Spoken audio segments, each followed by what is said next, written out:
Está na Constituição, né?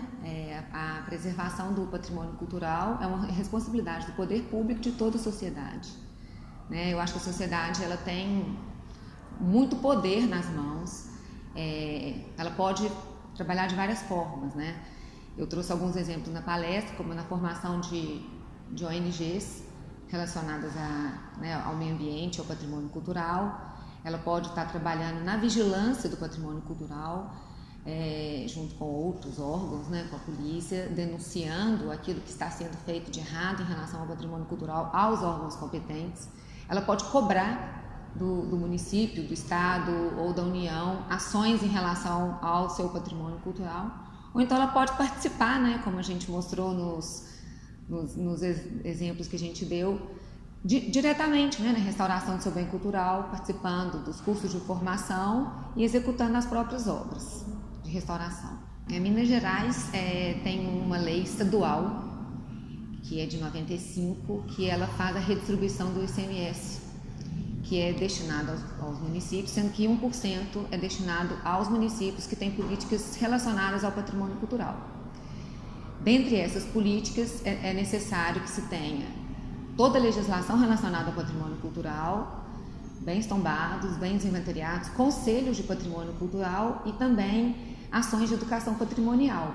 Então, eu entendo que a existência dessa lei em Minas Gerais fez com que os municípios se interessassem inicialmente em praticar essas ações por causa dos recursos financeiros que são repassados para o município, mas isso trouxe um grande avanço, né? A gente tem hoje mais de 780 municípios que têm conselho de patrimônio cultural, dentre os 853, e que têm as suas políticas de patrimônio cultural acontecendo, inclusive educação patrimonial.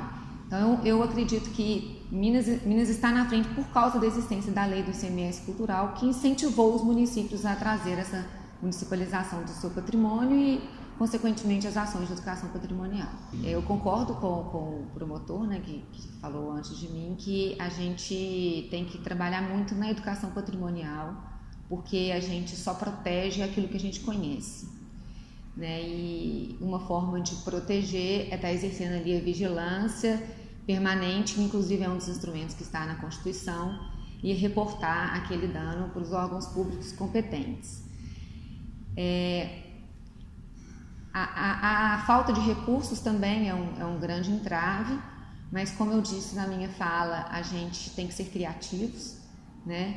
E os recursos do ICMS cultural de Minas Gerais, eles não são vultuosos que dariam para fazer uma obra de restauração inteira, mas a gente então tem que praticar aquelas medidas preventivas que eu falei, né? Para se evitar uma restauração, para se evitar um furto de uma peça sacra importante, a gente tem que estar adotando as medidas preventivas para evitar que o dano ocorra.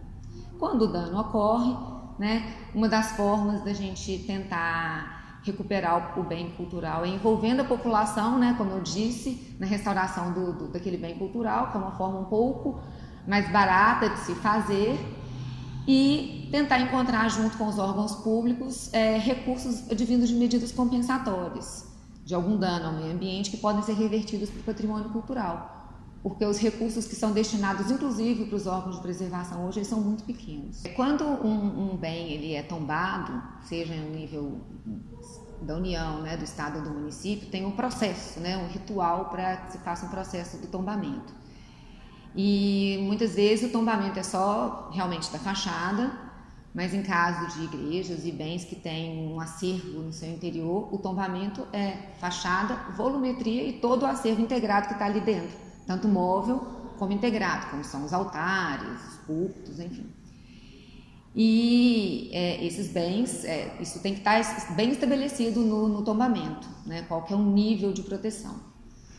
Bom, em relação aos furtos, né, de peças sacras, que há? O acervo das igrejas, eles são considerados um acervo de mão morta, está no direito canônico e eles não podem ser comercializados. Então, os bens pertencentes à igreja eles não podem ser vendidos, né? Então, eles pertencem à igreja e, de uma certa forma, pertencem à comunidade. Eu não digo não somente os bens móveis, mas também os altares e todo o mobiliário. né, e os instrumentos litúrgicos que são utilizados nas celebrações. E, entretanto, esses bens eles têm muito valor comercial.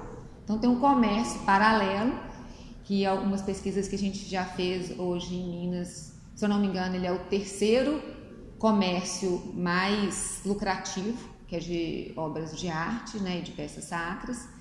E a gente tem trabalhado fortemente na promotoria para poder encontrar parte do nosso acervo, grande parte do nosso acervo, 60% que está desaparecido. Graças às campanhas que a gente faz, isso tem aparecido bem devagar, mas a gente está tentando restituir esses bens de onde eles nunca deveriam ter saído, que são as igrejas ou até mesmo os museus.